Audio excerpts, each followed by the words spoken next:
Hello friends, welcome back to Path Nursing Academy. आज के topic है साइकियाट्री का एक इम्पॉर्टेंट टॉपिक जो है कि इलेक्ट्रोकन्वल्सिव थेरेपी। कोई भी अगर साइकियाट्रिक प्रॉब्लम है तो उसमें कुछ ट्रीटमेंट ऐसा है कि जो शॉक से दिया जाता है, जो बहुत ही पॉपुलर है। हम लोग जानते हैं कि कोई भी साइकियाट्रिक पेशेंट को शॉक दिया जाता है, तो शॉक का ही साइंटिफिक नेम है इलेक्ट्रोकन्वल्सिव थेरेपी। तो ये है one type of physical therapy जो बिहेवियरल चेंज में अफेक्ट करता है। तो ये मोस्ट कॉमन फिजिकल थेरेपीज है। तो चलिए शुरू करते हैं। क्या है, नाम से ही पता लग रहा है कि इलेक्ट्रोकन्वल्सिव थेरेपी। इलेक्ट्रो मतलब इलेक्ट्रिक, या कन्वल्शन मतलब कन्वल्शन प्रोडक्शन हो रहा है। थेरेपी तो क्या हो रहा है, ECT is the artificial induction of grand mal seizure through the application of electrical current to the brain. तो ECT क्या कर रहा है, artificial induction of grand mal seizure. Grand mal seizure का आर्टिफिशियल इंडक्शन कर रहा है, कैसे? Through the application of electrical current to the brain. Brain में इलेक्ट्रिकल करंट का अप्लाई करके। तो ये हो गया ECT। तो अभी ECT देख लीजिए, it is a type of somatic treatment. तो ये one type of somatic treatment है। कब स्टार्ट इंट्रोड्यूस्ड हुई थी? 1938 अप्रैल में बाय बीनी एंड सरलेटी। ये वाइवा में बहुत बार क्वेश्चन पूछते हैं कि ECT का इंट्रोडक्शन कब हुई थी और किसके द्वारा हुई थी। तो ये आंसर होगा बीनी एंड सरलेटी इन 1938 अप्रैल। तो 1980 onwards ECT is being considered as a unique psychiatric treatment. उसके बाद देखिए types of seizure produced. Shock तो दे रहे हैं, कौन सा टाइप का सीजर प्रोड्यूस हो रहा है? ग्रैंडमल सीजर प्रोडक्शन हो रहा है। तो इसमें दोनों फेज है, एक है टॉनिक फेज, एक है clonic phase. Tonic phase last कर रहा है for 10 to 15 seconds. Clonic phase last कर रहा है for 30 to 60 seconds. Next, standard dose. क्या डोज हम दे सकते हैं ECT में? According to American psychiatry association, voltage है 70 to 120 वोल्ट्स। ड्यूरेशन है 0.7 to 1.5 सेकेंड्स। तो हम 0.7 से 1.5 सेकेंड तक शॉक दे सकते हैं। उसका वोल्टेज कितनी होनी चाहिए? मिनिमम 70 वोल्ट से मैक्सिमम 120 वोल्ट्स तक। तो ये किसका द्वारा अप्रूव्ड है? वो है American psychiatric association. Next, mechanism of action. तो यहाँ पे एग्जैक्ट मैकेनिज्म क्या है वो पता नहीं है, अंडर रिसर्च है। दो हाइपोथेसिस है, एक है बायोकेमिकल थियरी जिसमें पता लग रहा है कि सेरोटोनिन और नॉरएपिनेफ्रिन लेवल ब्रेन में इंक्रीज होते हैं, तो उसमें क्या होता है, बिहेवियरल चेंजेस हो जाता है। Next, possibly it affects catecholamine pathways. वो क्या है? Between the diencephalon and the limbic system and also involve hypothalamus. तो अब ये डायनसेफेलॉन क्या है, जहाँ से सीजर जनरलाइजेशन होता है, और लिम्बिक सिस्टम क्या है, ये मूड डिसऑर्डर के लिए रिस्पॉन्सिबल है। तो अगर इलेक्ट्रिकल करंट ये दो पाथवे से जा रहा है तो क्या होगा, पॉसिबली कुछ चेंजेस होगा, तो वो ही अफेक्ट करता है। Next, types of ECT।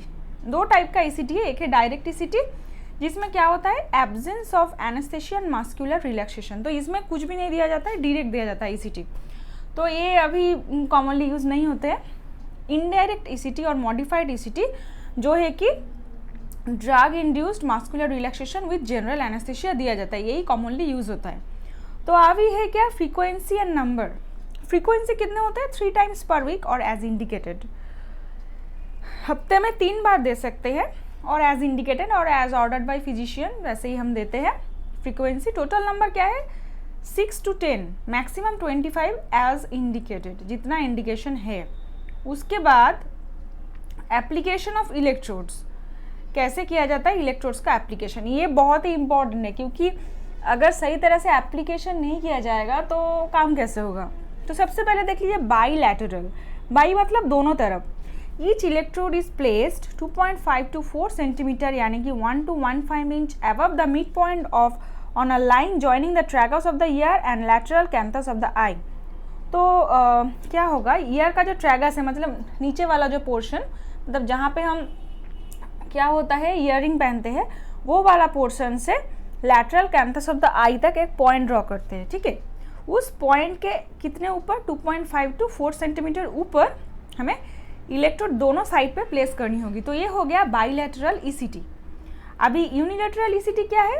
Electrodes are placed only on one side of it, usually non dominant side. Non dominant मतलब क्या है?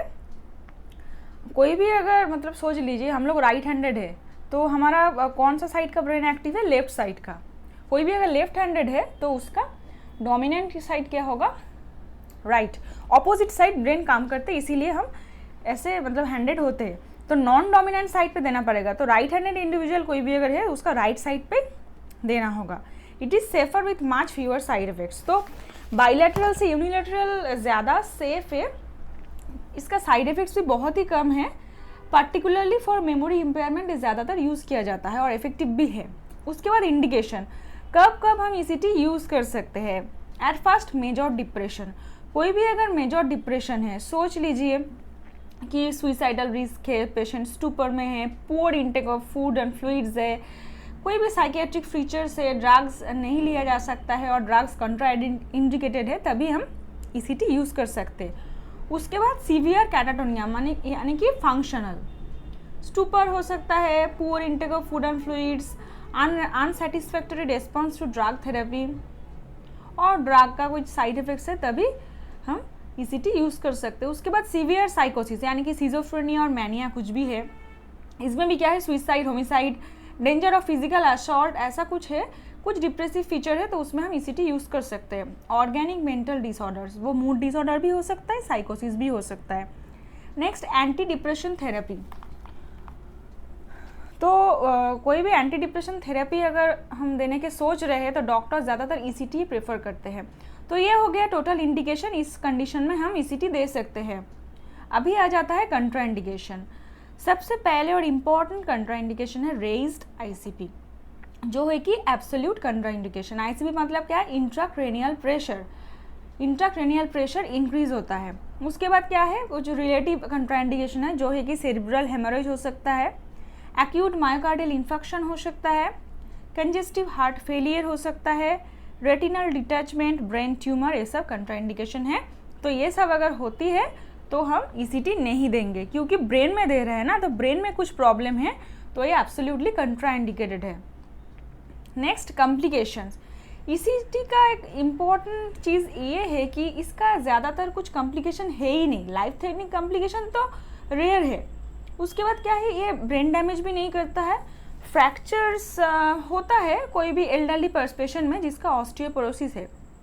उसके साथ साथ सोच लीजिए कोई भी पेशेंट का हिस्ट्री ऑफ हार्ट डिजीज़ है, तो उसके लिए डिसरिथमिया और रेस्पिरेटरी अरेस्ट हो भी सकता है, होगा ही ऐसा कुछ नहीं है, हो भी सकता है। तो ये हो गया कॉम्प्लिकेशन जो बहुत ही रेयर है।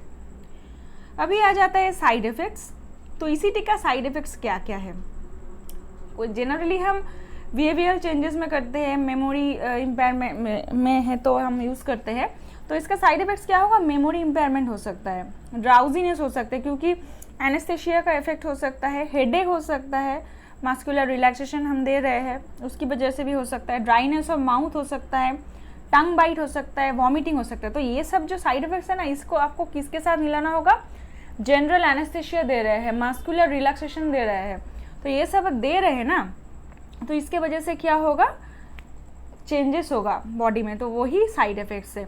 तो इसमें और एक चीज़ मैंने बताना भूल गई कि एनेस्थेटिक एजेंट्स क्या यूज़ किया जाता है, यूज़ किया जाता है थायोपेंटल सोडियम 3 to 5 mg पर kg body weight, and muscle relaxants use किया जाता है ज़्यादातर सक्सिनाइल कोलिन जो है कि 1 mg पर kg बॉडी वेट। तो ये हम यूज़ करते हैं बिफोर गिविंग ECT। उसके साथ साथ ये सब कुछ जो साइड इफेक्ट्स है वो प्रिवेंट करने के लिए बहुत कुछ करते हैं। इसके बाद और एक मैं सीरीज़ लेके आऊँगी जिसमें मैं treatment facilities, role of nurses, pre treatment evaluation, intra procedure care, post procedure care of ECT में बताऊँगी। फिलहाल ये वीडियो पूरा देखिए, इससे बहुत क्वेश्चन आ सकते हैं, बहुत एक इम्पॉर्टेंट टॉपिक है। ये वीडियो अगर आपको पसंद आती है तो please hit the like button and also subscribe my channel for get the regular updates. Thank you for watching the video.